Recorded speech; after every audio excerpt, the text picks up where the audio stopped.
égérie du jour est Astumalo et je suis plus connue sous le nom de Bobo et je suis créatrice de la marque Bobo by Swag.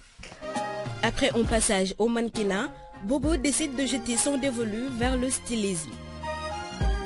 Partie du fait qu'au bureau, à chaque fois que je m'habillais, les gens étaient intéressés par ce que je portais. Ah, Astou, tu es bien habillée, comment tu as fait ça? Et du coup, c'est venu comme ça. Et comme ma mère a une boutique et styliste aussi, donc je faisais des petits bricolages, je prenais mes robes, je changeais un peu, je mettais des nœuds pour accessoriser un peu et c'est parti de là. Elle a sa marque qui permet de valoriser la femme africaine et sénégalaise en particulier.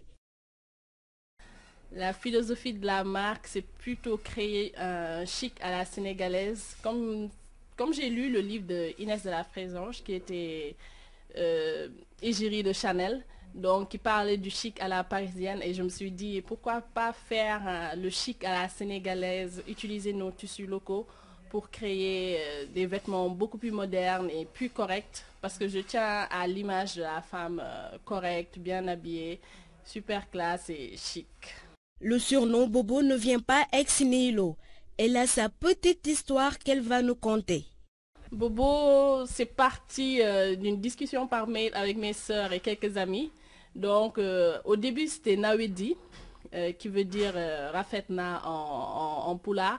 Et mes sœurs le trouvaient beaucoup plus compliqué. Et l'une de mes sœurs m'a dit non, voilà, pourquoi pas ton surnom Bobo, c'est plus facile et ça passe. Au début, je lui ai dit Bobo, c'est une blessure. Tout le monde va penser que voilà, j'ai un Bobo. Je dis non, c'est ton surnom, tu gardes Bobo. Et l'une de mes sœurs a acheté, voilà, pour changer un peu, on va mettre Bobo by Swag. Et voilà, c'est parti de là. Son côté chic de l'habillement fait que Bobo vend ses tenues à ses collègues qui apprécient sa mise. J'en ai eu plusieurs que j'ai pas pu garder parce que à chaque fois que je faisais les tenues, je les mettais moi-même.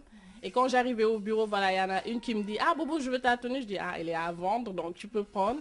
Et c'est parti comme ça. Donc j'utilise souvent du pain tissé comme la robe que j'ai mis, que j'accessorise, du brodé, du wax, surtout de la mousseline. C'est parti de là. J'ai pris l'été dernier, j'ai eu à faire des tenues en mousseline que je mettais moi-même, des jupes super longues fleuries.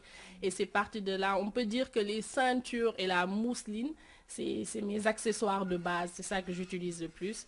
Et après est venu le pain tissé, le wax et le brodé. Sa source principale d'inspiration est sa maman, une femme qu'elle a longtemps admirée. Parce que je la vois tout le temps maquillée, tout le temps élégante. Et après ça, genre, comme disait Inès, que je trouve super classe et posée.